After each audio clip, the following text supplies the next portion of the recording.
Welcome back, everyone. This is the FloTrack podcast. Happy Monday. I am Kevin. He is Gordon. It was just last week when my co-host on this show said last week would be the greatest weekend of the entire year in all of track and field.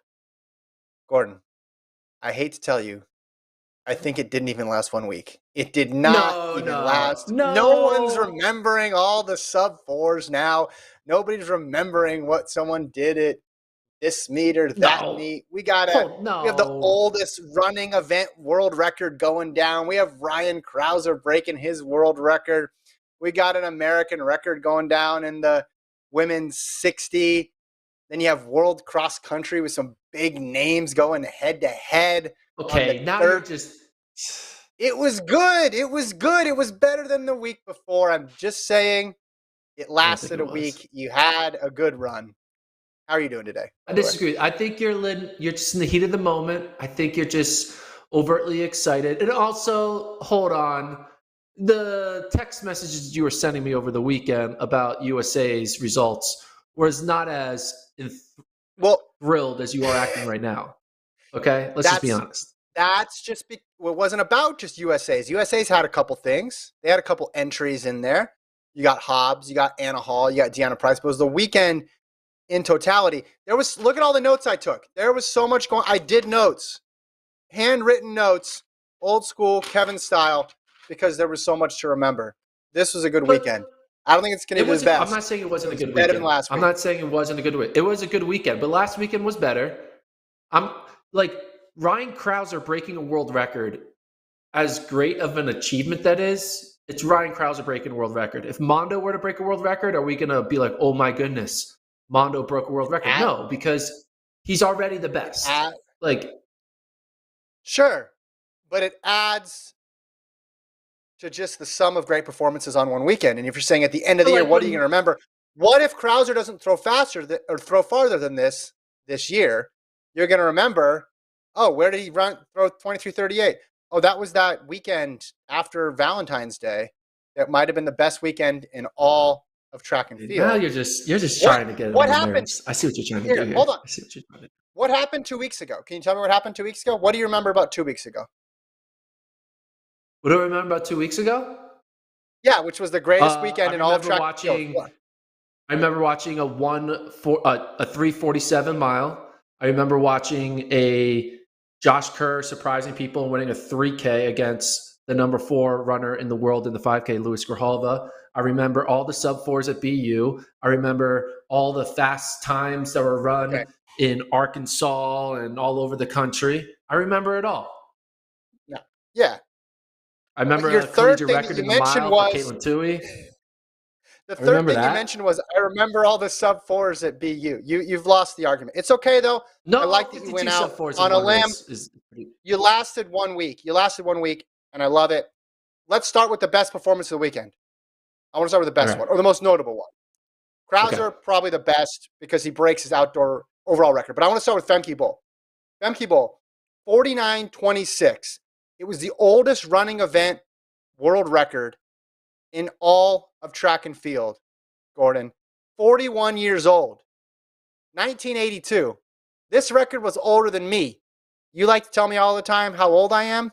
This record, legitimately older than me. She goes from 49:96 last week all the way down to 49:26, faster than her outdoor PB. You couldn't ask for a better indoor season than what Femke Bol is doing right now. And I think we're inevitably going to talk about what this means for outdoors and what it means for what event she chooses to do. But first, I think we should just pause and just appreciate and talk about this performance that she ran at the Dutch Championships. Yeah, phenomenal. Low 49s on an indoor track. Not done that often. Running this fast has never been done this often. She's the first one to ever do it because it's the world record. You do mention, though, I guess, okay, I should still be positive. I'm going to continue to be positive. Femke, she's on another level. She still has yet to enter her prime. And if you're running this fast, this early, you have to imagine it's going to translate to something even better outdoors. It's weird when you think about Bol's career because she's in the shadows of what Sydney McLaughlin's doing in the 400 hurdles. But maybe that shadow is going to be lifted once Sydney moves to the 400. She stays in the 400 hurdles. Maybe she can try to flirt with Sydney's time. I don't think she would, but she could go out there and maybe have an undefeated season and just have like a very, Alison Dos Santos type year where like you're the star of that event. You win every race you enter at the Diamond League. Obviously, Carson Warholm was everyone knows Carson Warholm was the star of the 400 hurdles, but Dos Santos got to own 2022. Maybe this will be Femke Bol. She gets to own 2023 with everyone knowing, hey, Sydney's still the GOAT of that event. But we still don't know what event Sydney's going to run. And that's what makes this interesting, because Bol is running fast enough now to put herself in the gold medal picture in 2 events, depending on what Sydney decides to do. The list of people who can beat Femke Bol in the 400 hurdles is one person. We agree on that? It was one person last year, by the end of last year, and it's clearly just one person, right? Okay. Yeah. But then let's look at the quarter. Let's look at the flat 400. All right. You had Paulino go sub 49 last year. Cannot discount her. Cannot count her out. Sub 49, legit performance. Shauna Miller-Weibo, obviously we assume she's not going to be, and she already said she probably wasn't going to run the quarter anymore, and she's going to give birth. Athingmo, which I don't think there's any reason to think she's going to run the quarter this year. We assume she's probably going to run the 800. And then Sydney. That's pretty much the whole list. Now, could some other people jump up? Absolutely. But there's a world in which Femke Bol now could go to the quarter, avoid the 400 hurdles, and end up with a good shot at a gold medal. And that's what makes this interesting. And I don't know if she's going to employ the avoid Sydney at all cost strategy. We've seen this throughout the course of track history. There's just a dominant figure. What are you going to do? You're going to try to avoid him, right? Sydney goes left, Femke goes right. Sydney zigs, Femke should zag. Maybe she enters both, and then she waits to see what she does, and then gives herself the best shot at the gold medal. I would not have said this at the beginning of the indoor season. I would not have even said this a week ago. I just think 49.26 is so much different than a 49.96 that the flat 400 potential now for Femke Bol, like she can get a gold medal in this event. And that was not the case, I don't even think, last week. I don't know if that's true, though. I think that the women's 400 isn't like the women's flat 400, especially with Shauna Miller-Weibo exiting the event, wasn't some like uphill climb for Femke Bol's talent to be able to achieve. I think Femke Bol was a gold medal contender in the flat 400 before she ran 49.2 indoors. I don't know. I think 49.9 indoors was just as good enough. And I also want to say this. Maybe this is me. You mentioned like the oldest record, 41-year record. There's a reason the record hasn't been broken for 41 years. It's because for 41 years, the best 400-meter runners didn't try to break this record. Okay. I'm with you in the fact that the 400 is a weird event indoors. In that a lot of the pros don't run it. The pros that do run it sparingly. But I want to offer, and I thought the same thing. And I also thought with the idea of, man, that with track technology now, and this track is so fast, and we need to rethink the way that we consider the possible limits of indoor versus outdoor and all this stuff. But there's 2 caveats here I want to throw at you, 2 counters to your point. One is this is a Krachlikova world record. She ran 47.99 outdoors, right? She's got the 800-meter world record. So it's not a no-name person. The second thing I would say, what's the one group of people that takes the indoor 400 seriously in all of the world? College kids. Exactly. And can you be good in the 400 at a young age? Kevin, are you on like a really long... Hold on, Kevin. How long of a delay are you on?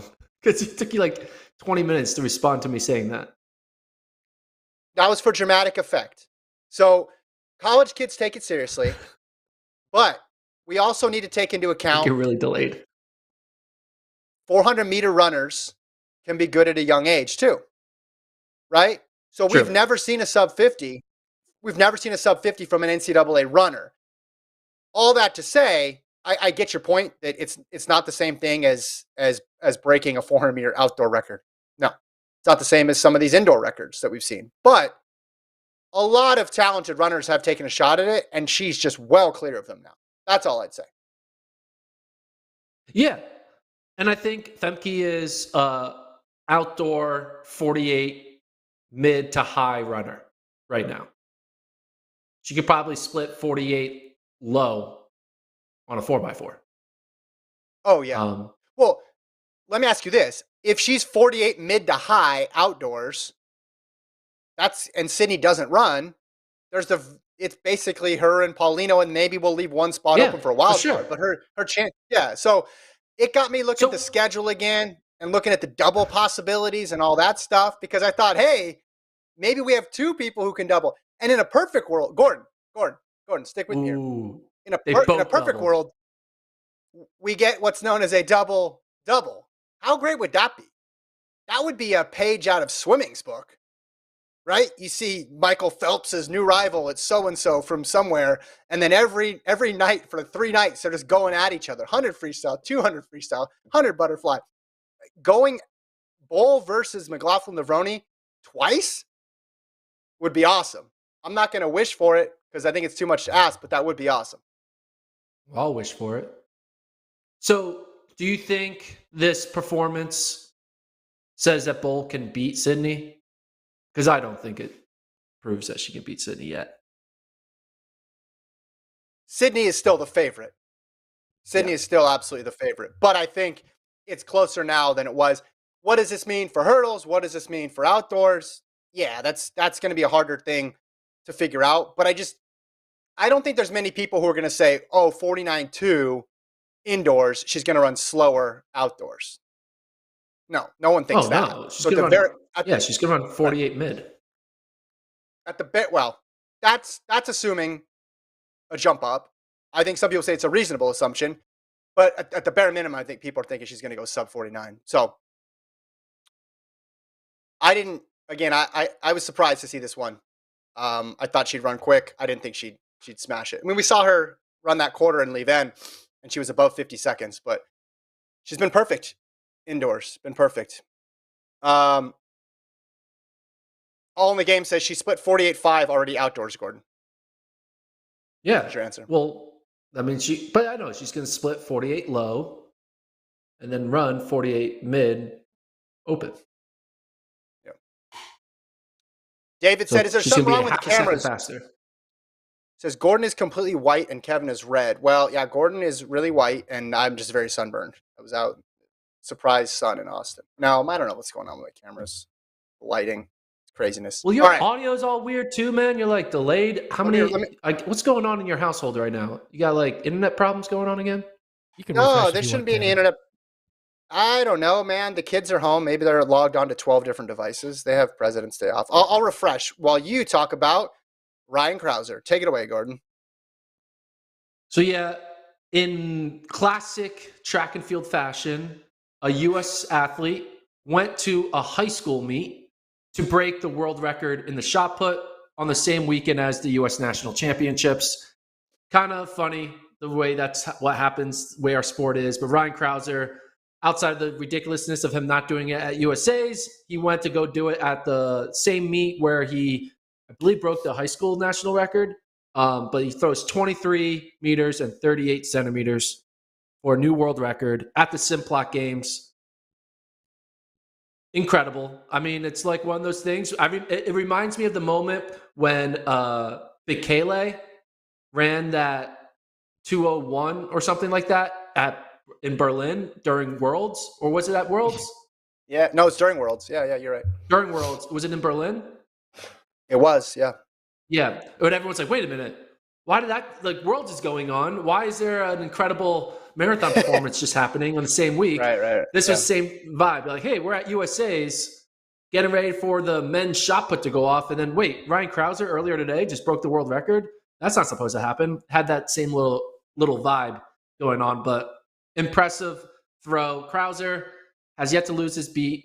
You think eventually, I mean, there will be a point when he'll start slowing down, but it looks like he's still climbing the hill as opposed to coming down off the hill. 23:38 world record in February. Incredible. And also incredible haircut there. Look at that. Is that a mullet he's got going? Good locks going. He's got the modified form too, right? He's changing up his technique. So obviously incredible thrower, but also just an incredible analyst of how and like self-coaching, trying to figure all this stuff out. He managed to come up with a way for him to throw the shot even farther. I thought that was crazy. I also saw, I don't know if you read that article, he took 2 days off because he felt bad, like sick, before the competition. And he said he had never in his life taken 2 days off before a competition, before this one. Maybe he just needed a little rest. That was it. Just needed a little bit of rest. He's doing things like this. He's taking the smoother path now, right? Altering the technique, taking some days off, and you see the result. I did think it was funny though when I saw that. I said, "Oh, at USA's?" It's like, nope. Oh wait, where was he? In Europe? Nope. At the Simplot Games, baby. Boise, Idaho. Love it. All right. So this was his 1, 2, 3, 4, 5, 6, 7, 8. Hold on. I guess 9. This is 9th time, indoors or outdoors, throwing over 23 meters. That sounds about right. It says he's thrown it in 7 competitions. So yeah, probably been a couple where he doubled up. Yeah, he threw it. He threw it over 23 in Eugene in June of 2022. 2 other times outside of his winning mark. Which is, he threw it over 23 meters 3 times in one event. That's impressive. Damn. Yeah. Oh, so Brandon corrects me. Pocatello, Idaho, Kevin. Give us Eastern Idahoans our due. My apologies. Pocatello, Idaho. I grew up in Nevada, so I knew people who would go to the Simplot. I've heard about the Simplot Games for forever, so I should have known that. My apologies to you and all of Idaho. Oh yeah, Ryan Crouser, man, 9 times over 23 meters. Ulf Timmerman has done it once. Randy Barnes has done it once. And Joe Kovacs has done it once. Ryan Crouser has done it 9 times. Imagine being in a high school meet, college meet, low-key meet, and then the best guy in history shows up. It's like, hey, can I compete with you guys? That's kind of cool. That's a memory. Yeah, it's like you're at a stand-up comedy show doing like an open mic, and then like, I don't know, Jerry Seinfeld shows up. He's like, hey, you mind if I open for you? Like, wait, what? Yeah. I'll just do a quick 5 before you go on. Yeah, okay, that's fine. It must have looked so far in comparison to the guys he was thrown with out there. You really got an idea of, hey, this is the best guy ever. All right, let's go from Idaho to Albuquerque. U.S. Indoor Championships. Gordon was there. He witnessed an American record that we forecasted. We saw this coming. Aaliyah Hobbs, 694, only behind Arina Privalova. Number 2 all time, Gordon. What did she have to say after? What did you think of the race?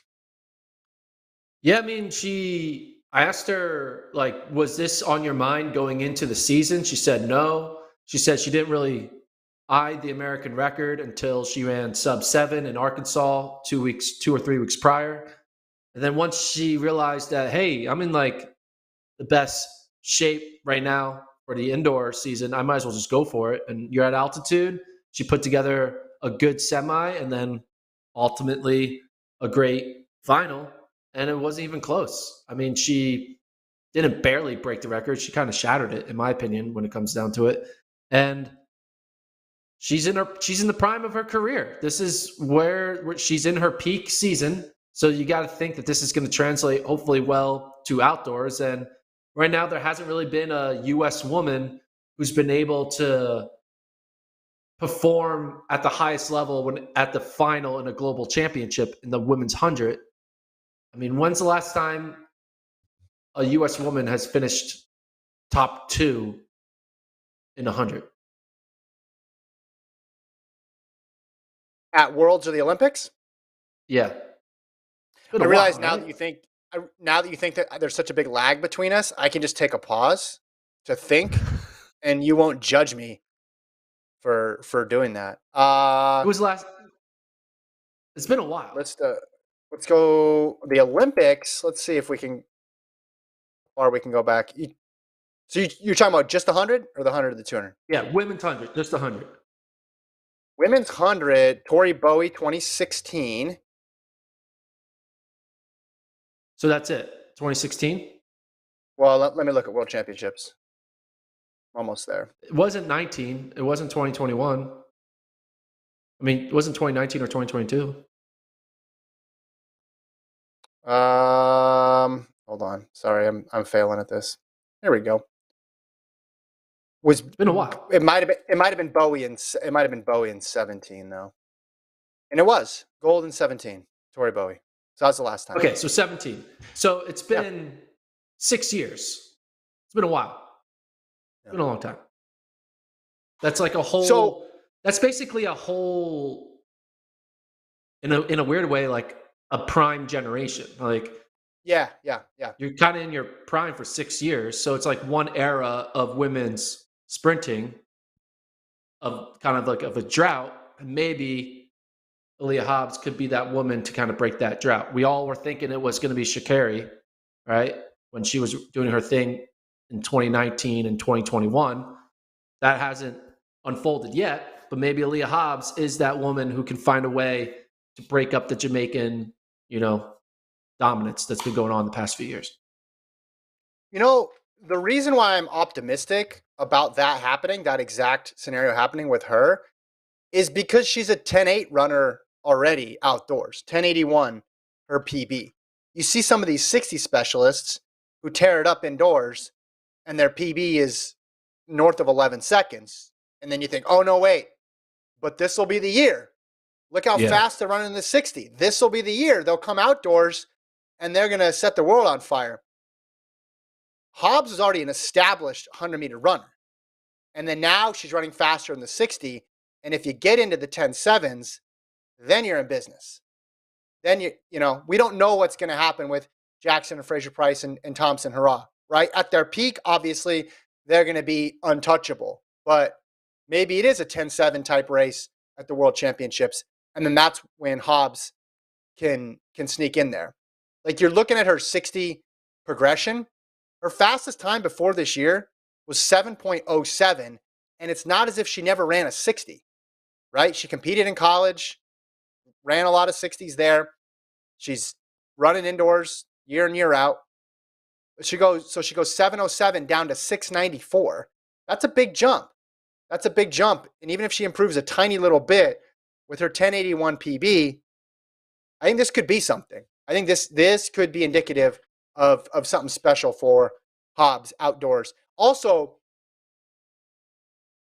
there's a clear reason why she's getting better when she explains it. I don't know if she told you, but in the previous interviews that I saw, she talks about being healthy for the first time during indoors, and she talks about lifting weights, like really committing to the weight room. So maybe there is some change in her training that explains why she's faster, which is also going to translate outdoors, and she can get into the 10.7s. Do you see any scenario where you can be slower than 10.7 and be in the medals? No. So that's why I'm saying if she runs mid 10.7s or even high 10.7s, gives herself a shot, right? She gives herself a shot. Speaking of giving yourself a shot, JT Smith, who had JT Smith winning the men's 60 from Texas A&M Commerce, school that is apparently a Division I school. I didn't know that. Texas A&M Commerce wins it 6:53, stunning upset, beats Kendall Williams 6:59. Cravon Gillespie, another notable pro, finished fourth. JT Smith, we'll see him most likely back in Albuquerque 4 weeks from now, or 3 weeks, I guess. Wasn't the only college kid to win a U.S. title. Justin Robinson won the 400 in the middle of his college season. But JT Smith, man, getting a win. Now, obviously, the win comes with a little bit of a caveat. Noah Lyles decided to scratch the 60-meter final, which opened up an opportunity for JT Smith to get the win. What are your thoughts on Noah deciding to scratch the final? He was one of the few superstars who showed up, so it was a little disappointing. But he was one of the few superstars who even bothered to show up. So how do you criticize him? At least he ran 2 rounds. If you're going to criticize Noah Lyles for scratching the final, well, then you got to criticize a whole long list of other people for not running the first round or the semifinal. I thought with the altitude and the quick track, he could do something quick, right? And he could achieve his goal. Obviously, he didn't think that was going to be the case. Otherwise, I think he would have run it. What was that? Is that a hip issue? Was that a hip? You talked to him after. Yeah, he said hip. Yeah, he said hip issue. I mean, it was a unique thing that they had to run 3 rounds. They ran a first round the day before, and then it was going to be semis and final. I like to think that if there wasn't 3 rounds, he might have been able to do it. Like if it was just a one-day thing, he probably would have ran the final. After the semis, he like jogged off the track very quickly, was very like just in the zone. I was actually trying to like get a video of him being like, "What are you gonna do in the final?" And he just like waved me off and just like kept on going. But fortunately though, Noah Lyles didn't do a thing where he scratches and then doesn't explain why. He tweeted out why he scratched. He did an interview on NBC, and he also came through the mix zone and talked to FloTrack for like 3 minutes. So he wasn't trying to hide behind scratching, at least, which I was appreciative. Let's see if we have his tweet up. Colt's finding it right now. Just go find the tweet where he says why he scratched. Where is it? Yeah, there it is. Had to pull out of finals due to a hip flexor, was just too tight. Rather run another day than take a chance on injuring myself. That's what he said. So yeah, he did spark a few headlines from his interviews. I asked him like, "What are your thoughts on Christian Coleman and Trayvon Rommel not being here?"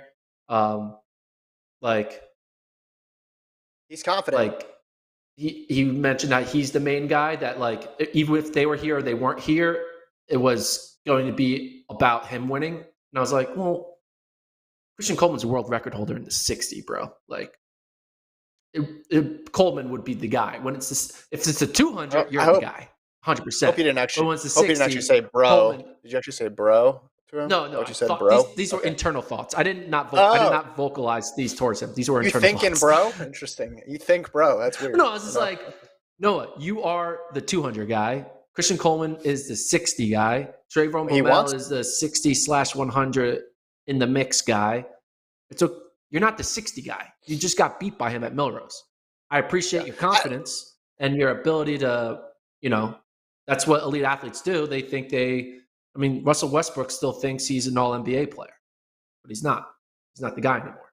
But Noah Lyles, you're still kind of new to the 60, so you're not the guy in the 60, and that's no disrespect. You're on the verge of maybe breaking a world record in the 2. Who knows? But it doesn't mean you're really good in the 60. Like, do you think Usain Bolt thinks he's the guy when it comes to the 60? No, yes, I do think he thinks that. I think he thinks he's the guy when it comes to everything. And I think that's the mentality that you have to have if you're going to go into the 100 this year. You can't have excuses for yourself. You can't put yourself in a box and say, I'm only good at this one event. So I think that's the mentality that he has. Hey, because he knows if he can win the 60, then he can win the 100. And if he can win the 100, then he can win the double. So one thing leads to the other thing, leads to the other thing. But again, and if you win the double, you can win the triple, the 4x4. And then if you can win the triple, why not just run the 4x4 and you can win the quadruple? And if you can win the 4x4, you might as well run the mixed 4x4 and when you win the quintuple. Well, speaking of doubles, let's talk about Anna Hall. Pentathlon American record, just off the world record on the first day, 5,004 points for Hall. Then she comes back later on in the meet, runs 51.03 to win the quarter. So you talked to her 2 times? She was everywhere. I talked to her after her 400 prelim and the 400 final. We don't really need to talk about this 400 performance because it was a formality that she would win. She was not racing anyone elite in that field. So the big story coming out of this was her pentathlon performance, going over 5,000 points. I get it, pentathlon's not done that often, so it's kind of a weird record, but she was within single digits of breaking the world record, basically hundreds, tenths of a second away. She runs 2:05 in an 800 to close. I asked her, were you thinking about world record? And she said, I didn't want to tell anyone, but yes, that was her goal. She thought that she could get over 5,000 points. She was disappointed that going into the 800, she saw an opportunity to break the world record and came up short, but she still had a good head on her shoulders. She recognized, like, hey, this wasn't my last chance at trying to break the pentathlon world record. I did get some good quotes out of her, though. I asked her if she would want to run the 400 hurdle heptathlon double at Worlds, and she said, yeah, 100%. If the schedule allows it, I want to do the 400 hurdle heptathlon double at Worlds. And I was like, are you still training for the 400 hurdles? She's like, yeah, I want. She said, well, she said she never trained for the 400 hurdles last year. So that was zero hurdle training. She ran what she ran. But she said she wants to continue to focus on that event along with her 7 other events and not let go of the ability to be potentially an individual champion in an individual event. I guess multis are an individual event, but you know what I mean. Be a champion in a 400-meter hurdle event. So I was like, wow. So she wants to do that double. She wants the schedule to allow it. She's not just doing a 400 hurdle heptathlon double as an NCAA only thing. She wants to hopefully translate to a pro thing, which would be wild. We're talking about doubles. That's a wild double, right? Have we ever seen a multi-athlete at the world level double? We see them transition from like focusing on that and then becoming like a 200-meter runner or something. But right. Well, Eaton did on the off year. He ran the 400 hurdles. Yeah, did pretty well for himself. But this would be totally different. And there was that year, I think, at the Olympic trials when Eaton's long jump in the decathlon would have won the main long jump competition, or at least qualified for the Olympics. I forget the exact stats. So there's been athletes who could do it. It's just a matter of actually it happening, because logistically it is very, very difficult. We also had a world record at US Indoors. One other thing from Anna Hall. Thing from Anna Hall. I asked her, how fast can you run a 4 and an 8? She says she could run sub 50 probably in a 400 and 2:01 in an 800. Which is just ridiculous. She's giving me like Ashton Eaton vibes, man. Like, the way she's able to be this good this early. She's still super young. Like, she's not even 22 yet, right? Like, we're 2024, she's going to be amazing. But like 2028, Anna Hall is going to be the face of track and field, in my opinion. She's going to be dominating the multi-event. She might be even transitioning into the 400 hurdles. You know, Anna Hall is going to be here for a while. And it was kind of pretty cool seeing, like, she's not going to be a flash in the pan, just like good in college. She's going to be the poster child of USA track and field for like the next 10 years, I think, which is pretty cool. Yeah. People are obviously bringing up Jackie Joyner-Kersee, long jump, heptathlon comps. That's been a while though. That's the main. When was that? Yeah, that's the main one. That's the one that everybody is compared to at that point. Okay, Price I mentioned, weight throw world record 26:02. Big throw for her. I mean, the U.S. women's and men's throwers continue to be really strong past couple of years. And then Deanna Price did you want about go ahead, sorry, go ahead. She was really happy that she kept coming off an injury. She wasn't able to compete at Worlds, so this is a good little redemption arc for her. And I asked her, what does this translate to the hammer throw? And she said, I have no idea. Well, she didn't say that. She was like, I don't make predictions. It's very different. I don't make predictions. But I'm going to name some numbers translates well for you. Imagine She says it's obviously there's a different number of times you're spinning, so like that's different. It's not an easy conversion all the time. So. And she broke the world record twice, by the way. Oh, she broke it. She broke the world record, and then later on in her attempts, she broke it again. Okay, I want to get to World Cross and obviously the Michael Norman news, but before we do that, the only other indoor story that really stood out, we're gonna miss some stuff. Obviously, it was a jam-packed weekend. The Josh Thompson DQ. You were there. This wasn't announced until after the meet and the coverage had concluded. What happened? Were people even talking about a potential DQ when in the stadium? No, there wasn't. There was no talk about it. I didn't hear people like have. There was no anger from other athletes. I didn't see them visibly upset. Josh Thompson came through the mix zone, normal. Didn't really feel like he broke any rules. He did a full interview with me. He did mention that he was feeling antsy and that he nipped Drew Hunter a couple times, but that's not why he got DQ'd. He got DQ'd for a different reason on the final lap, right? Correct. That's what they said. The contact with Henry Wynn, which it didn't look like there was that much contact. Didn't look that different from most indoor mid-distance races that you see. Yeah. And I guess you do that because Henry Wynn or Henry Wynn's team claiming the DQ, he probably gets $1,000 more in prize money because you move up in place. So it's like, hey, you might as well do it. I get an extra $1,000. Prakel gets the double. And Prakel gets the double. I mean, but what a weird way to get the double. Yeah. But he gets 12 grand. Prakel's running.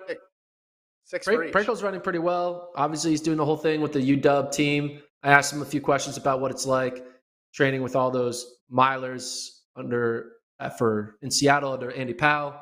He says it feels like college, and it's really good to just have a group of guys that all can work out together. He's never doing a rep by himself because he has the talent around him to push him, and they're all going to BU this weekend to try to get the world standard. They have to run sub 351 in the mile, so they're all going for a sub 351 mile. Prakel and a bunch of UW guys. So probably one of them will break the collegiate record. Probably. You're talking about the last chance meet? Yeah. This was such a low-key meet that the DQ didn't get that much interest. There's no world team. There's no world team to qualify for. Plus, it was indoors, so people aren't going to pay attention at all. But I just thought it was a strange call when I saw it afterwards. And then I went back and I thought maybe there was something egregious. And then you told me what he had said about Hunter, but then it didn't have anything to do with Hunter. It had everything to do on that final little clip. And also the phrase that you just said, he probably did this so he'd get $1,000 more. Is just very telling. That's a very depressing sentence to say. But that's probably why. I mean, I don't think he's because what's the difference for Henry Wynn getting third to second in a 3:42 race on an off year? It's yeah. I mean, not much difference. Again, same situation here. Nobody knows the rules. Nobody knows the rules, and nobody applies the rules consistently at all. So, okay. Shall we move on? One more thing indoors. Can I just get one more thing indoors? Go ahead. Yeah. While you do that, They were insane. Yeah. While you do that, I'm gonna turn on my light here. 1 second. Okay. So I'm not as red. The collegiate record was broken by two teams at the same time in the DMR. Cole, if I'll set it. Let's bring up T first. I should put this in the rundown. I apologize, everyone. Colts. Here you go. And scroll to. I'll put it here. Put it at the bottom. And scroll to the DMR, distance medley relay, so you can show the current results. But anyway, it was a wild DMR. We had Oklahoma State and Washington both run 9:16. Now, it's obviously they killed the old collegiate record, which was, I think, 9:19 or 9:20 or something like that. I don't even remember because now the record's been broken infinite times. But the big story out of this is that the number 13 team on the men's DMR ran 9:22.83. LSU ran a 9:22.83 time. 13th, doesn't qualify. 9:22 would have broken the collegiate record by 4 seconds like 2 or 3 years ago. And now it's not even fast enough to get into NCAAs. It is stupid how drunk the DMR is. And it's not even just about like, oh, poor LSU. Princeton runs 9:23. Virginia runs 9:23. Alabama runs 9:24. NAU runs 9:26 with the conversion, altitude conversion. Texas A&M runs sub 9:30. And all these teams aren't going. Now, I get it. It's not that like they deserve it. At the end of the day, it's just the top 12 teams. Who cares how fast you're going? If you're not top 12, you're not top 12. But it is wild how fast DMRs have gotten over the past 2 to 3 years. I remember breaking 9:30 used to be like whoa, you're an elite level. And now we're having 4 teams breaking 9:20. We're going to have a collegiate team break the world record in the DMR in the coming years. Like, it's only a matter of time. It is utterly insane seeing 2 teams run 9:16, seeing 2 teams run 9:19, and then a bunch in the low 9:20s. And you see like some of these anchors, like it's not like these are like all-time like notable named anchors. Like North Carolina ran 9:19, and their anchor was Ethan Strand. He's a 3:55 miler out of the blue. Well, it wasn't 3:55 last year. Last year, okay, here's a good way to show it. Ethan Strand, sophomore for North Carolina, anchored a DMR to 9:19. Last year, as a freshman, his mile PB was 4:01. They went into this season with a guy who was a 4:01 miler. He becomes a 3:55 miler, and then they run 9:19. It is wild how much improvement all of these milers are doing, all the 1,200-meter runners are doing, and it's happening both on the men's and women's side, because when you look at the women's DMR, it's also drunk. It's stupid. Like, obviously, Washington broke the collegiate record a few weeks ago, 10:46. NC State does a 10:48. The number 12 time is Ole Miss, 10:55. And Stanford with Willis and Whitaker run 10:55, and they're on the outside looking in. That's wild. 10:55 is not fast enough to make it on the women's side. 9:22 is not fast enough to make it on the men's side. It is. They just keep on getting faster, man. So, yeah, DMR should be wild. At the end of the day, the best anchor is going to win it. So if NC State runs Tui on the anchor, they'll win, but I think she'll probably run the 5. So on the women's side, I probably would give the advantage to maybe because I think Oklahoma State's going to run row in the 5. So I think Arkansas with Lauren Gregory probably is the favorite for the women because they got Lauren Gregory on the anchor. And on the men's side, depends what Oklahoma State does. If those guys, run the mile and they're tired, or they run a 5K. Same thing with Washington. Are they running the 5K? Or are they running the mile prelim beforehand? It's going to depend on who is the freshest miler. So whoever the freshest miler is, I think it could be someone like, I don't know, like a Wisconsin, Jackson Sharp, maybe. So we'll see. It's wild, though. Maybe, yeah. DMR's drunk. That's all I got to say. You're muted, Kevin. Kevin, you're muted. My bad. Sorry, rough day over here. Wednesday, World Indoor Tour Madrid. Is that before we start or at the same time as the pod? Because that's Nagoose and Fisher, right? And I don't think Nagoose is there just to mess around. But the meet begins at 12:30. Central. So it's while we are going. Perfect. Great. I love that. Awesome. So it's preview. I love that. So we might as well preview it, right? I love that for us. All I'm saying is if Nagoose gets Jakob's world record, it's gonna be exciting. Will that mean then the next weekend is the best weekend of all time? Then, it's on a Wednesday, so who gets to claim it? If it's a Wednesday, previous week or the week after? I don't know. Let's go to World Cross. Bathurst, Australia. Hot temperatures. Crazy course. They ran through a billabong. They ran around tires. They ran through a vineyard. And in the end, Kenya won a lot. All right? Kenya won a lot. Women's race, the senior race, I thought was the most dramatic, Gordon, because you had Letensipet Gede. She passes Beatrice Chebet in the final lap and looks to be cruising to victory. It looks to be all over until the final meters. And Gede starts slowing down, but it didn't look at first like the wheels were completely coming off. This wasn't Cheptegei a couple editions ago where he totally cratered. Like, or you see that in major marathons, right? Where someone's just like, done. It hits E and it's over, and it can get kind of scary because they're stumbling around. That wasn't what this was. It just happened in a blink of an eye. Chebet goes past her about 50 meters from the finish line. Then Gede goes down. So Chebet gets the win. Gede ends up getting helped up by two Ethiopian officials who run onto the course to grab her and help her up. Well, you can't do that. So she gets DQ'd. With no DQ, maybe she ends up getting fifth because it looked like she was able to get up to her feet. They still would have come up short even if she got fifth. But this is why cross country is fun and unpredictable.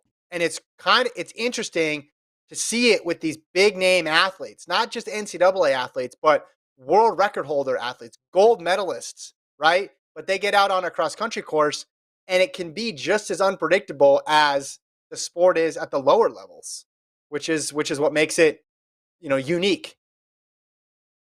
Yeah, I mean, remember in NCAA when Jenny Simpson, she's one of the favorites and she finished 150th. Like, she was the best athlete on the course, but grass conditions, they cause chaos when it comes to long distance running. I want to say this though about the DQ.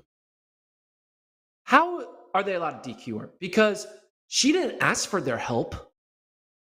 Like, you can't do it. You can't have people running onto the course helping people. But it's officials who did it. No. It was Ethiopian. No. It was Ethiopian team people. It wasn't like meet officials. Like your corner. I thought it was meet officials. Because if it was meet officials, that's like, hey, we helped you. You're DQ'd now. Like, that would be effed up. No, and I get it. Like, they're worried about her medically, but there was like no lag time. They were on the course. It was like they were, swarming like a security around a celebrity, and then something goes wrong, and they grabbed her. And you can't have people doing that. Luckily, it wasn't a crowded finish. Otherwise, it would have been even more problematic. Chebet gets the win, though. She's already a world championship medalist, so keep an eye on her. The top 13 individuals, Gordon, all from Kenya, Ethiopia, and Uganda. U.S. finishes fifth as a team. Edna Kurgat, another good race. 18th individually for Edna Kurgat. So now that's a couple in a row, right? Wins World Cross and wins U.S. Cross, now comes to World Cross and gets 18th. I think this could be something potentially too. Kaladi, better here than she was at U.S. Cross, is the Americans' number 2 runner in 21st. But I think what I'll remember most about this race is everything changed in the span of about 10 seconds. It was not a slow build. It was just like Gede is down, Chebet is past her, the race is over. That was it. Boom, boom, boom. Very, very, very strange. Yeah, and then on the men's side, you want to recap Kiplimo, man. Like, it's kind of funny when you think about Cheptegei and Kiplimo, right? You're like, Cheptegei, he breaks the world records. And he's the guy. But you realize, like, his training partner, Kiplimo, is pretty damn good. Like, he's so and now good. we got to see it here when he wins this race. We're like, we got to remember, Kiplimo may not have the world record races to his name, but he's getting some big wins to his name and some very impressive performances. And he's got the range, right? He's got the fast 3,000 PB all the way up to the half marathon. He's run World Cross. He's run World Half Marathon. This was the star-studded race that we thought it would be. Like, the big names were there. Aragawi from Ethiopia, the two Ugandans up front, and then the Kenyan contingent, Kamor, Kibiwat Candy, like they all were there. So it really was the best case scenario if you just wanted to see an early World Championship 10,000 preview or just a great singular race with some of the best, fastest men in the world over this distance. It's Aragawi's first medal in silver. Then it was Cheptegei and Kamor. Kenya wins it. Gordon, they go 4, 5, 6, 7. Very NAU for Kenya. They get 22 points. You only score 4 in this. Ethiopia was second with 33. U.S. got 6th. Sam Chalanga ended up number 1 guy. Sam Chalanga, who retired how many years ago? And how many different times? Well, he's still the 21st fastest cross-country runner in the world. Yeah. It's wild. Sorry. Did you see the email that we just got? That was an honest question. Oh, yeah, I saw that. But that was an honest question, though. How many times has Sam Chalanga retired? You've talked to him before. 1, 2, I think 3. Maybe 2.5. And now he's the number one. He's just addicted to it, man. He loves running. And, like, he realizes that, like, hey, I've been able to, like, maybe I can continue my running career but not have it be, like, have a better work-life balance. He kind of found a way to, he thought maybe the only way to, like, it's either you quit or you're all in. And he's maybe able to find, like, I can actually still be good but not have to be all in, and like have a better work-life balance. And that's probably what he found. He found a balance. He's like, okay, well, I'm still healthy. I'm still fit. Can't hurt. I'm still beating people. Why not? So junior races from the U.S. side, bronze for the team. Women, Senyanet Getachew wins it. The Americans, Ellie Shea, 10th. Irene Riggs, 12th. Kerry Bologna, 13th. Men's race was exciting. You had 4 guys with a quarter to go. And it was cool because they ran through the tires with 400 to go. So it wasn't just a straight line, flat or slightly uphill, downhill grass track to the finish line. They're like racing each other, doing a hairpin turn and going through the tires. And it obviously it made a huge impact on who won because that's not a skill that you would practice every day in your workout. Ishmael Kip Karui gets it. They win by 1 point over Ethiopia. So both individually and team-wise, this was super duper close. Leo Young was 16th for that U.S. team that I mentioned that got 3rd. Yeah, pretty cool. We'll talk about the women's side too, but seeing the U20 results, seeing USA get 3rd in both the men's and women's U20 races is pretty cool. Young, Langon, they were both in the top 20, but then they kind of put everyone together all in the top 30 it was. 27th was their 5th runner. So pretty damn good. They beat South Africa, Great Britain, Australia. Obviously, Ethiopia and Kenya are a different class when it comes to U20 athletes. So it was expected for them to go 1-2, but for them to take advantage of being the best of the rest, pretty cool for the young team out of the U.S. Yeah. All right, now I want to talk about the relay. The women's race, right? And then women got 3rd. Oh yeah, I mentioned that. Okay. Shea, Riggs, Bologna, and you're too busy reading emails. You got to be locked in on what we're doing. Yeah, it's a news email, and I want to break it, but we have to wait freaking 35 minutes. Bullshit. Well, just stay on for 35 minutes. We should break it. Should we break it? Should we break the rules and tell people 35 minutes beforehand? Break down the... No. We'll just do the full pod, and then if we're 10 minutes short, just talk about the dunk contest because it's the greatest moment in Sixers history, basically. And then when it gets to be 2 o'clock, you can break or not break it. You can read it. Okay, I want to talk about the relay though. I'm into the relay. I like this event. I just want to say, I don't like every relay. I like this relay. I like 4x2K. It's cool to see some mid-distance people get to mix it up in cross country. And a lot of countries can put together 4 solid 2K runners because you can pull from the longer distance folks or you can get some 800-meter runners out there. You had Caster Semenya on the anchor leg. That's pretty exciting, right? You had Caster Semenya running for South Africa, and in the same event, you have people who are awesome in the mile and 5,000 and 3,000. Kenya wins it. Ethiopia gets second. Australia gets third. Australia was my pick, all right? Australia, I thought they were going to do it at home. But this relay, and you look at the results and the people who ran what, it kind of confused me. So first leg, South Africa hands off in first.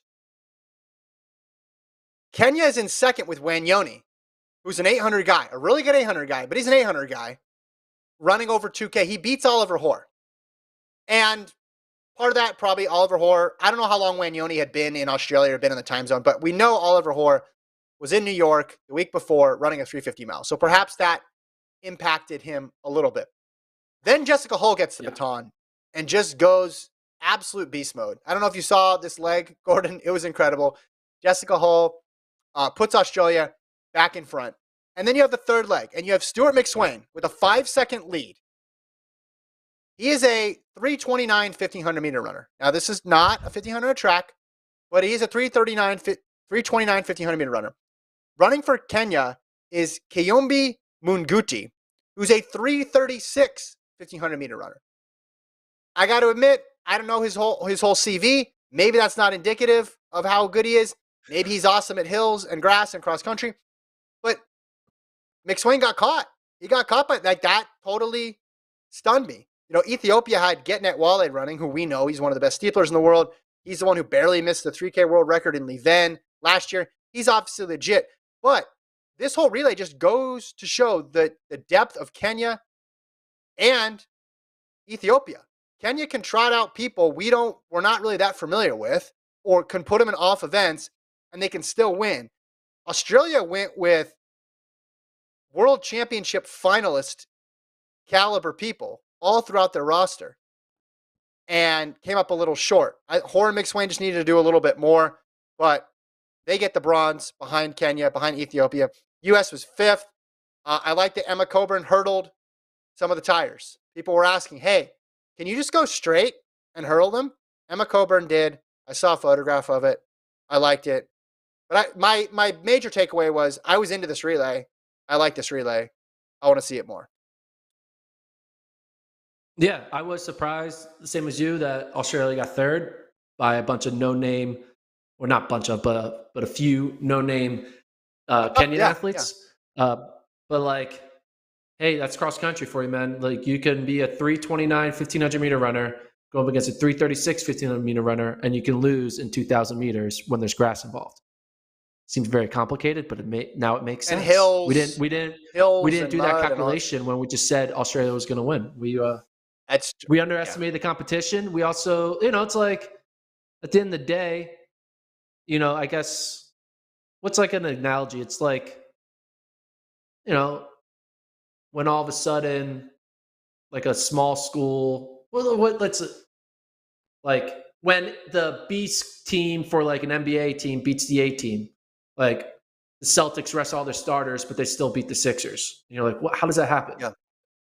Because the Sixers didn't recognize that Boston's B team are also professional athletes and they can handle it. That's Kenya's B team. Kenya's B team is everyone's A team. Yeah, well, in 3:36 1,500, yeah, maybe on cross, so he's strong. And maybe he was really sharp right now, and that's why they picked him to be on the team. I just thought the star power of Hoare, McSwain, Hull, Caldwell, that would be enough. Still good. They still got a medal. I watched the interview with them after. They were excited to get a medal at home, and it is tough. But I thought they'd be able to prevail. Okay. That's it for World Cross. Let's talk about the story that broke on Friday, a story that people love to talk about, including us, because we always love to talk about event switching. And this one, it comes as a surprise, not in the literal sense, because Otto Bolden had mentioned this at an indoor meet a couple weeks ago, that Michael Norman was moving to the 100. But just if you told me at the beginning of 2023 or at the end of 2022, hey, Michael Norman's going to make a go at the 100, I'd be surprised. What was your first reaction? And then we can dig into the details here. I was surprised too. I was also excited, but then I started doing some thinking, and then I got less excited. That makes sense. I was like, oh, this is going to be awesome. And I was like, track's going to find a way to make this not awesome, which I can. Well, let's start with the positive. It's not going to be awesome. Okay. Start with the positive. Why is this going to be awesome? Well, because the last time we saw an elite 400-meter runner transfer to the 100, it worked. Fred Kerley did it. And not only did it work, he became great at it. And you got to look at Norman. And Tricky Jackson did it. You got to look at Norman as same caliber as those two athletes, that it's probably going to work, and it's going to make the 100 more exciting. Like, it's going to be introducing another elite athlete to that field, which is going to all of a sudden make winning it harder, losing it more devastating, because you're like, I ran so fast and I couldn't even get top 3. It just makes you think about that, and then it makes 2024 more exciting, because now, who is the favorite? This adds so much permutations to, we thought we had the 100 figured out, but now we throw in a new wrench here. We are throwing in the Noah Lyles wrench. Now we're going to throw in a Michael Norman wrench. It's just like getting more and more a lot of wrenches. Interesting. A lot of wrenches. Let me tell you how I thought about it. I'll go event by event. The 4, the 1, but also the 200, because I think the 200 should be part of this conversation too. I'll start first with the 400. My first question was, why not stick with the quarter? Why not stick with it if he is not the huge favorite, because we don't know about Stephen Gardner, but I think we'd say he's the favorite. He's a complete medal lock almost at this point, right? Like, even worst case scenario, he's going to come away with the medal in the 400. And there's still some unfinished business there. American record, world record. That American record is not like most American records. That's an iconic American record. That's a Michael Johnson American record. You saw the reaction when Noah Lyles broke Michael Johnson American record. And the world record isn't that far away either. When Norman ran the 43.45 at Mount Sac, we all thought, okay, this guy, he could be the first one under 43 seconds. So he could be a barrier breaker too. But then I saw the quote, right? And he talks about the glory of the 100, right? The winner of the 100 is the world's fastest man. And we know how grueling the 400 is to train for. So maybe it's a combination of that, but he's so close to these iconic times in the quarter. It surprised me a little bit. And the fact that he would have his way, especially in the U.S., right? Randolph Ross is suspended now.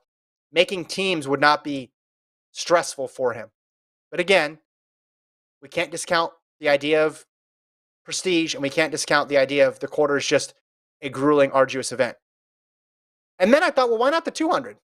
He's run the 200 more often than the 100. He's had more success at the 200 than he has in the 100. He's beaten Noah Lyles at the 200. So why not the 2? Now, again, the winner of the 200 isn't named the world's fastest man. So if that's really what he's going for, then running in the 200 doesn't help him. But if he wants to try something new, the 200 seemed like a better fit. Which brings me to the 100, right? And you've outlined all the people that are in the 100.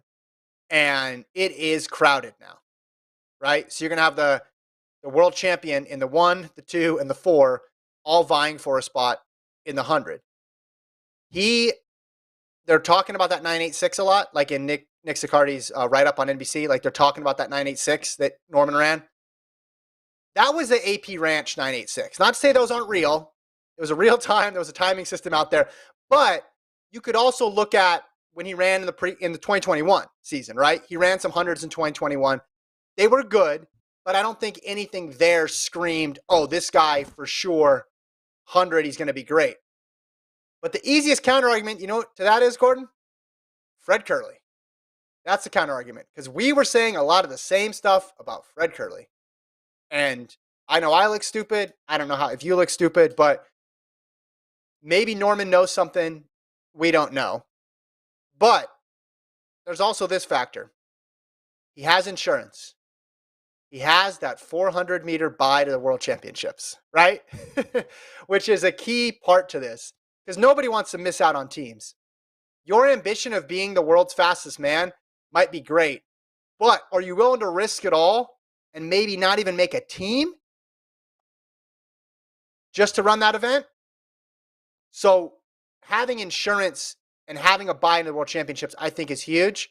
He talked about how this is setting him up for Paris long term. But right now, yeah, he's not a favorite, right? Because Kerley gets the buy. But then between Bracy, Bromell, Coleman, Lyles, Mackay Williams, and who else, like, you got to get top 3. And I think it's going to be tough to get in that top 3. So here's the thing. On paper, this is why I got excited. Imagine a race with world champion Fred Kerley versus world champion Noah Lyles versus world champion Michael Norman versus world record holder in a 60 Christian Coleman versus multi-global medalist Trayvon Bromell versus runner-up from last year Marvin Bracy. That would be an incredible race, right? But here's the thing. That race will never happen.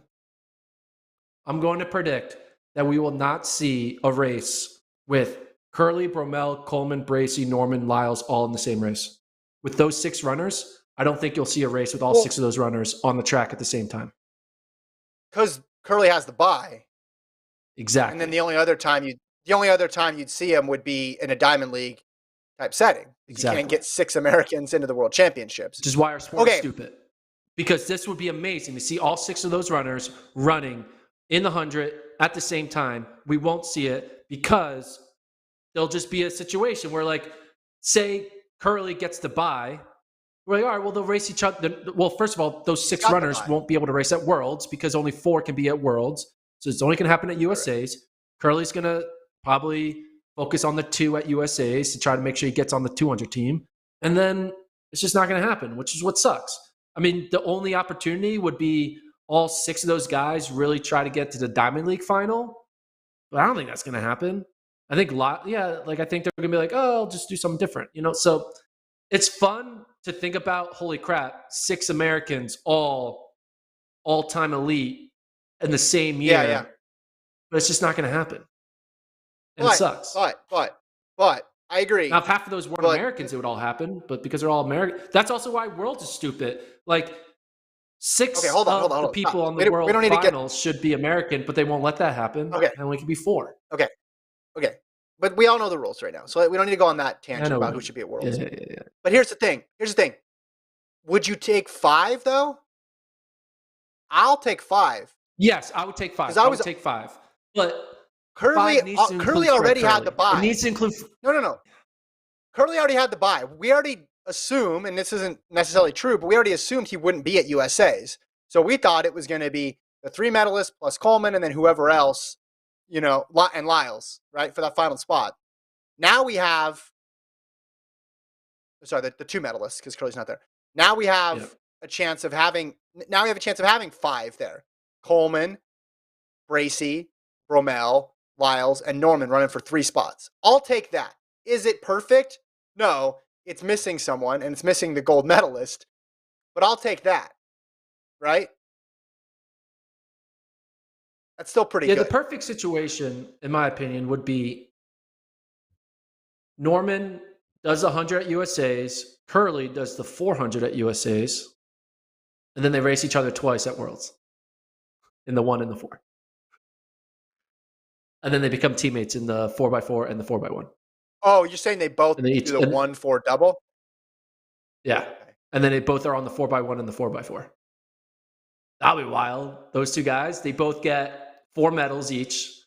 They get guaranteed 2, not guaranteed, but hopefully 2 golds in the relay. And then they fight for their 3rd or 4th gold against each other. That'll be fun. That's what I want. So if I was writing a script, they would do that. When we talk about people switching events, oftentimes it's, this person has achieved everything in this event. Let's go to another event. And maybe they could win it because it's easier. This one's harder. This one's way harder for him to win. That's what makes it surprising. And I'm trying to think back. When Kerley moved to the 100, he wasn't the reigning world champion like Norman was.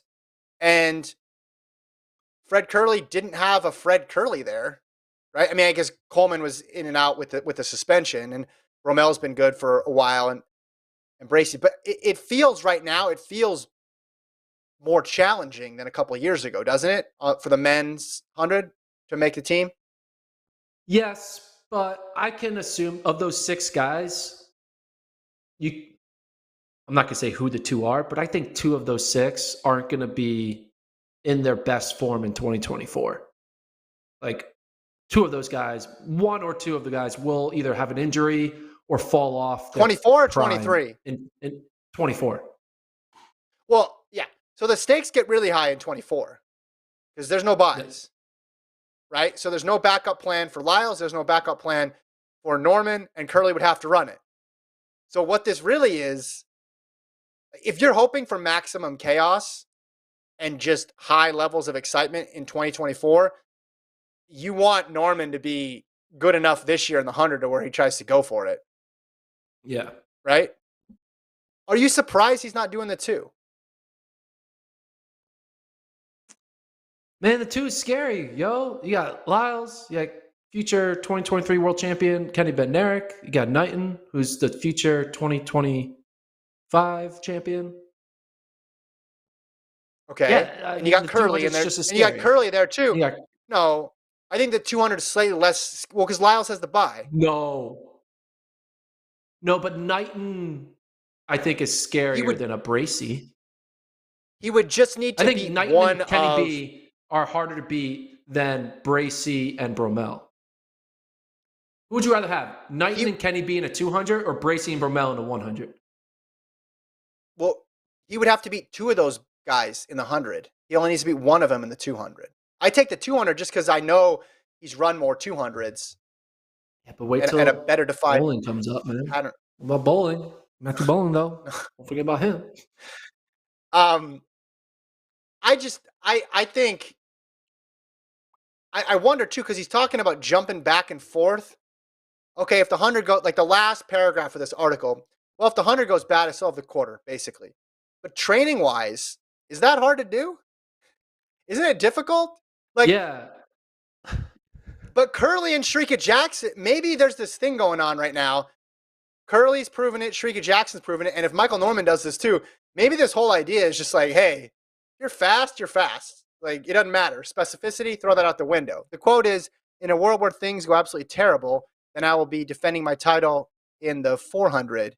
But if things go the way I plan to, then I'll be fighting for a new title. My question here is this. How much power is there in the 100 over the 200? Are we talking about this if it's Michael Norman moves to the 200? Are articles getting written about it if it's Michael Norman moves to the 200? Or is the cachet of the 100 so high, this basically proves his point, that the 100 is the blue ribbon event, everybody talks about it, I want to be in that event. And if that's the case, you can't blame him because track and field careers are short. He also wants to be on the 4x1. Like, running the 200 and getting third in the 200 isn't going to put you on the 4x1, but getting third in the 100 would put you on the 4x1. So, like, you kind of get 2 for 1 when you decide to try to get top 3 in the 100 versus top 3 in the 200. Like, only Lyles is getting in the 4x1 because of his 200, but the second 200 meter guy is not getting on the 4x1. Listen, if you're looking for extra relay medals, they want to collect their relay. They want to collect their medals. They're trying to pull the Felix. Well, if you want to, you know what they should do? If they're trying to collect another relay medal, there's a place that they can go. This relay happens early in the meet, and all you got to do is beat. Well, the Netherlands is getting harder to beat. Never mind. Maybe it's the Dominican Republic and Netherlands. Do the mixed 4x4. But get another goal. One thing this kind of reminded me about, like, it's an ongoing story that we have in both the men's and women's side. This idea that the best athletes aren't always going to face each other. Like, we're talking about Sydney and Shani Miller-Weibo. They never raced each other. Now they won't, right? Femke Bol and Sydney might not race each other. You throw in a Thing Mo in the 400, maybe not race each other. Oh, what about Abby Steiner can run a good 4x4 split, but she's not going to race. Oh, they're going to stay in the 200. And then on the men's side, well, Lyles is doing both 1-2, but Kerley's not racing Norman because they were 4-1, but now they might race each other. But Kerley has the bye, but then Norman might come in, but he might switch it up, go back to the 400. Let's not forget about, though, Trayvon Bromell and Marvin Bracey, their training partners. Sometimes they're going to race together. Sometimes they're not going to race together. Oh, Arian Knighton and Kenny B. Kenny B could be on the 4x1 if he runs the 100, but if he's on the 200, he's not going to run the 4x1. You switch it up, and it's stupid. We have groups of 10 athletes who are good in 1, 2, and 4, but they're all zigging and zagging to never face each other. They're always in a different time zone. Stupid. I think it's glorious. I think what you just described, full on Zach Galifianakis. Not to mention, Ry Benjamin could probably run a fast 400, but he's always in the 400 hurdles. Carson Warholm, it's just all. It's all crazy. Oh, here's the Grant Holloway. What about Grant Holloway? He runs the 110 hurdles. Okay. Put him in the 4x1. He can run a fast 400 hurdles. What about that? And a Hall too. He can run a 201 800. Throw her in the 800. Hold on. Stop. So you brought up a couple actually legitimate points if we're going to go down this path. If Norman moves out of the 4 for real, you could say Ry Benjamin's got a pretty decent shot in the quarter. I don't know if he's going to do it, but he would. He honestly would. And Grant, when I was thinking about people moving events and people who have achieved all that they want to achieve in one event, if Grant runs 0.02 of a second faster, gets the world record, gets the American record, obviously, he won't have the Olympic medal. I know you wanted him to switch events for 20 years now, but that's a situation where everybody knows the personality of Grant Holloway and how infectious he is. But putting him in the 100 takes him to a different stratosphere, right? It's the 7th guy. We need another guy. Let's do it. The 7. No. And listen. He hasn't run an insane 100, but he's run an insane 60 before. But that's a situation where it would make sense, I guess, because he doesn't have the Olympic gold. You stay. Maybe he knows something about his 100 ability that we don't. But that's a situation where, okay, it would totally raise his profile if he goes into the 100, right? I don't think he's going to do it because it is so crowded. And maybe he wants to just become the greatest hurdler of all time. But if you're talking about appealing to a mainstream audience, the mainstream audience can only keep 2 or 3 people in their head at one time. And one of those people is going to be, or has the potential to be, the Olympic 100-meter champion, men and women. That's who they remember, right? A lot of my non-track friends, they know the name Shelly-Ann Fraser-Price now because she's been around Olympic, and they know Allison Felix too. But they know Fraser-Price because she's won 100-meter gold over and over and over again. So it's like, oh, hey, is she the favorite again? So people will keep the 100-meter champion in their head. And if you're someone like Grant or somebody in a non-100-meter event, I get wanting to get there. I just thought this move was surprising because he finally got that 400 thing going. Like, the pressure's off to win the title. Now he could chase the times. And now you just, this is so much work. I like this comment, though. Let me read this comment here real quick, and then I'll hand it over to you again, Gordon. Where is this? Adrian, I respect that he, talking about Norman, is putting his career achievements on the line and challenging himself. And I think we should I think it's cool, right? Yeah. We talk so much about, you're right, people not competing against other people taking a safer route. We don't know how this is going to end up, but it is awfully exciting right now to think about. So this news broke while I was at USA's, and I had an opportunity to ask Noah Lyles his thoughts on, because he's joining the 100 this year, and now Michael Norman's joining the 100 with him, and I asked him what his thoughts were on Michael Norman running the 100 this year, and this is what he said. Norman now wants to compete in the 100, joining another 9'8" guy to the mix of all the other top U.S. guys.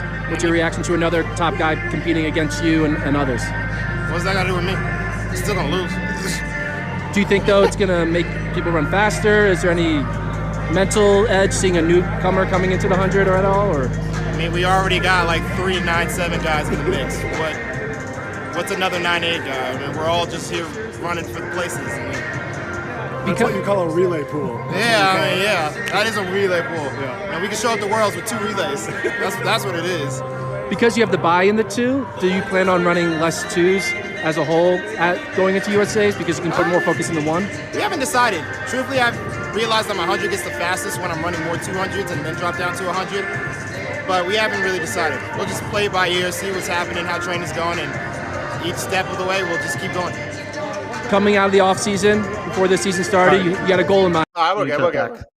Man, he was talking trash in the beginning, and then by the end, it's just like focus on training, all the normal stuff that you hear, right? But in the beginning, he caught you off guard there, I think.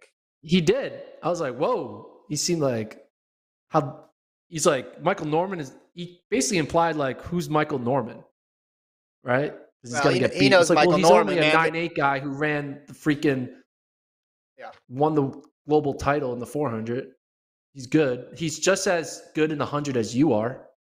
Like Michael Norman's 100-meter resume is the same as Noah Lyles. I just said that right now. Is that true though? This is one of those things that you say, and then within 25 seconds, people in the chat are like, well, but is a Noah unproven Lyles blind resume, Noah Lyles and Michael Norman in the 100? What is it? I think Lyles is better in the 100. Because Lyles did run 100 at USA's once, right? Yeah, he ran at USA's. He's beaten Christian Coleman heads up.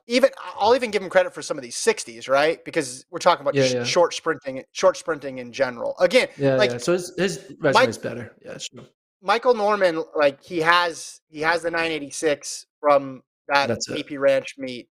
Well, and then you go to 2021, right? And 2021 post Olympics, he ran 3 100s.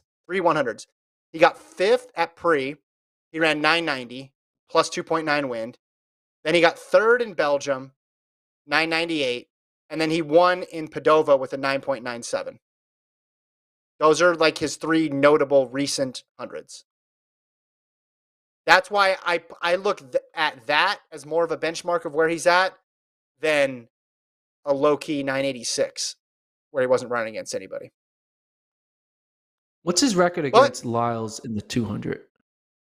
Maybe there's room to grow. You want me to look that up? I'm looking up. Lyles 5-1, 5-1. So Lyles, it was 5-1. Here's my question. All right, we're gonna do it right now, and then we have breaking news in 7 minutes. So stick around, and we'll break the news in 7 minutes. Rank it. Here we go. Well, imagine this race is happening in July. So it's not today. It's July from now. What is your U.S. top 6 finish order? These are the 6 people you have to choose. Are we counting Kerley or no? Bromell. Yeah, you're counting Kerley. You're counting Kerley, Bromell, Coleman, Bracey, Norman, and Lyles. What is your top 6 order? Who is number 6 on that list? Hold on, let me go. Can I count down from 1? I gotta think about who's this. number 1 on the list? Yeah, I'm gonna stay with the champ. I'm gonna stay with Kerley. Okay. So you still say Kerley's 1. Okay. Who's number 2? I'll go Bromell. Bromell 2. Okay. 3. I want to see another Coleman 100. I don't know what to think with Coleman. Like, it's tough. And Bracey, we haven't seen at all Coleman just ran a fast 60, man. He just ran a good 60, so he's fit. I'll go Coleman 3. Okay. I'll go Lyles. Kerley, Bromell, Coleman. Lyles 4. So Lyles gets on the team because I predicted him to win double gold. So he's going to get on the team. 5, I'll go Bracey. And then 6, I'll go Norman. Interesting. So what do you have? Silver medalist from last year is saying again 5th in the U.S. in Marvin Bracey. It's more just a function of I haven't seen it. Now you can say the same thing about Kerley too. No, I mean this is an impossible task. You set me up to fail here. I don't appreciate it. Yeah, I like Bracey. You're welcome. I like Bracey for a while. He's great. Wouldn't surprise me if he's in that top 3. What's your 6? My 6 would be. I would say Kerley 1. I would say Lyles. I would say Kerley 1, Lyles 2, Bromell 3, Bracey 4, Coleman 5, Norman 6. Coleman 5, Norman 6. So, yeah, I mean. But watch, Norman's going to go out and run 9.7. I'm like, crap, now I got to put Norman in the top 3. It's going to be stupid. Also, did you see Marcel Jacobs lost at the Italian Championships in the 60? He did? Yeah. So we are heading to a scenario where we're going to have an all-time number of US guys in the 9.8s this year. 9.8s and maybe even 9.7s this year. And that including I know you're big on Williams getting in there. Really good. Williams is going to have a good season.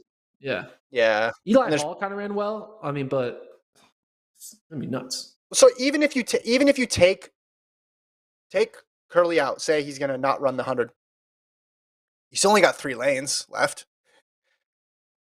How many years in February could we say, all right, we want these 5 people. These 5 people are probably in the final already, right? Not even accounting for people who could pop up out of nowhere, maybe veterans that are coming back and having a second go. So I think 5 of the 6, I'm not going to get greedy, would be incredible. I think Kerley and Shrieky Jackson have changed the way we look at this event. And I think that's like a point of hesitation for me when I look at this about Norman and think, oh man, this is really tough. But I also think I said the same thing with Kerley. It's like, oh yeah, what makes you think you can run 9.8 low or 9.7 high? And he went and did it. So Norman, maybe he can do the same thing. Maybe he's seeing that he could do the same thing. It would be, if this was an Olympic year, it would be interesting though, right? If Eugene was in 2023 and then now we were in 2024 and we read the same article and we're like, wait a minute, there's no buys here. He's putting everything on the line to try to make the 100 team, assuming they couldn't double, right? We'd be like, oh my gosh. But we do have buys this year, which do provide a little bit of a soft landing if someone doesn't run well at the World Championships or at the US Championships. Long pod. Colt, you're doing great. It's been great. We do have breaking news in like not 90 seconds. Not yet. 90 seconds. Gotta wait. 90 seconds. Until those 90 seconds are up, did you watch the slam dunk contest? I did. First time in years. And I heard it got saved by Matt McClung. Yeah. It was great. That was fun. I enjoyed it. First Sixer to win the dunk contest. And here's the thing. As you all know, over a year ago, I said I was going to learn how to dunk a basketball. And I've had this photo of a Sixer dunking behind me. My mental health is tied to the Sixers' success. I realized I didn't dunk at the end of last year because the Sixers have yet to break the curse of winning a title. But now that the Sixer has won a dunk title, I think I'm going to get my dunk. I think I'm due for my dunk in the coming weeks because Mac McClung broke the curse. First Sixer to win the dunk contest. Gordon, Sixers fan, is going to successfully dunk. It's all coming together. 2023 is the year of the dunk. I thought it was 2022. It's actually 2023. So dunk video coming shortly in the coming weeks. That's my prediction. Brandon in the chat says, good to finally see a Mac that can dunk. How's the backflip coming along? It was good. It was good to see Mac dunk. Yeah, are you doing a backflip, Gordon? Yeah. No, I'm not going to do a backflip. Oh, that's out? All right, breaking news. Fred Kerley has signed with Asics. Gordon got it right thoughts? there. 2 p.m. FloTrack Central Time. There it is. Well, he's set to compete this week. I mean, I'm a little surprised, right? Ran for Nike for all those years. He's now the fastest man in the world. Got the gold medal to his name. Got, some potential in the 200 too, so we could see some doubles, right? Like that's a pretty high profile guy in the world of track and field. And Asics, right? They've signed some folks of late, but yeah, I'm a little surprised. Yeah, Joseph Fambule has probably been the more notable Asics sprinter. who's like, going to make global finals. It is interesting. Kerley's 27 years old. My question is, do you think this was a Nike moving on from Kerley or Kerley moving on from Nike to find a better deal? Well, I think because you mentioned those names there, right? Asics wanting to expand, maybe. And yeah, it's like he probably wants to be paid like the fastest man in the world. You don't blame him. He only has a few years to capitalize on this. And Nike sponsors a ton of athletes, right? So they're going to spread the money out. Asics and some of these other brands, a little more concentrated in how they spend their money, so they could commit more to one person, I assume, than Nike could. Yeah. It just seems like weird for Nike to move on from the global 100-meter champion as we go into 3 more global championships of 2023 Budapest, 24 Paris, and 25 Tokyo.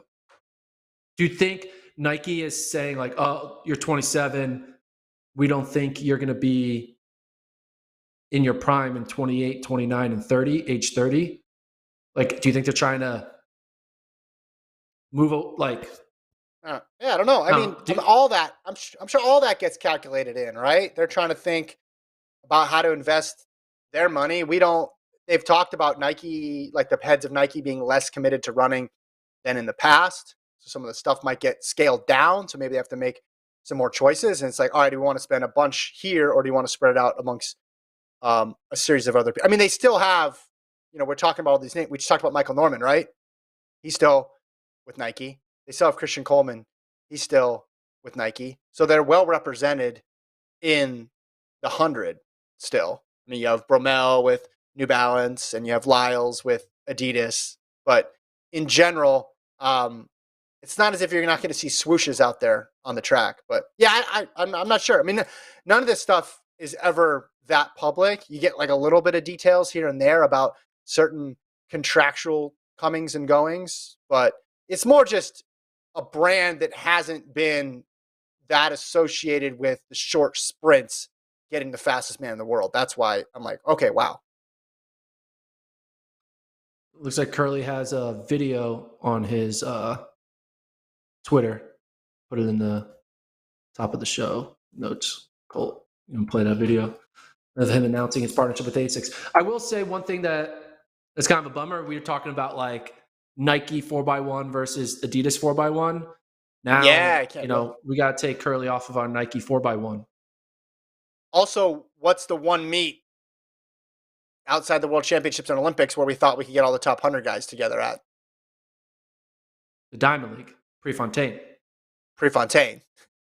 Who funds Prefontaine? Not Asics. It's Nike. Right. And not New Balance, although Bromell's obviously gone there. And then Lyles. So you have half of the big 6 at minimum. I don't know Bracey's current contract situation. So it's basically split either 3-3 or 4-2. So I don't think we'll see all 6 at Pre, is basically what I'm saying. But, Pre's a Diamond League final. It's a Diamond League final. It's a Diamond League final, so maybe they all want to be it. Yeah. Right. So we'll see. All right, hell of a pod. Look at that, 94 minutes.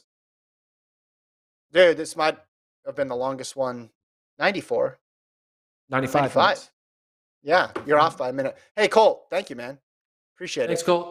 Glad to. Thanks, chat, for tuning in. Yeah, good numbers on the chat. This is awesome. Tampico said it was the best pod ever. So, hey, no thanks to my audio or video, but I thought the content was good. Again, when Kevin brings notes, it's serious. I did some designs while Gordon was talking about the DMR or something over there. It was great. Great stuff. So we'll talk to you guys Wednesday, Madrid. More breaking news during Madrid, probably, right? Yeah, and then again, we'll probably preview the Melbourne meet, which is in the middle of the night, Wednesday night. It's like 2 a.m. on Thursday. Featuring newly signed Asics athlete Fred Kerley in the 200. So that's going on. live at 2 a.m. in the morning. So we'll preview that meet on Wednesday, recap it on Friday. And Friday there's Birmingham meet as well. Josh Kerr is probably trying to go for the British record, maybe even the world record in the 1500. We'll see what that happens there. EU will be happening. See a lot of fast times. Wait, is that there, true? So. Is that true or did you just make that up? He mentioned the word British record to me in Albuquerque. Oh, you saw him in Albuquerque? Yeah. That's where he lives. He's there to lead. Well, I know. You should have opened with that. All right. I saw a lot of people there, man. I was at the U.S. Championships. There's a lot of people there. All right. On Wednesday, Gordon will list all the people he saw. We missed a bunch of stuff. We missed a bunch of stuff because there was so much stuff. So we'll get to the other stuff on Wednesday. Yeah. Okay. During the day of the women's 800 meter final, I was working out in the hotel gym, and I saw Allie Wilson doing a pre-meet on the treadmill, and I was thinking, like, I hope she wins because then I can say she won because of the positive vibes I was giving in the gym. But then she got second, so then I couldn't claim that. So I was upset. Fortunately, but it's okay. Couldn't pull it off. All right, we'll leave it there. Thank you, Gordon. Thank you, Colt. Thanks everybody who watched. Like, subscribe, and downloaded. We'll see you guys Wednesday. Peace.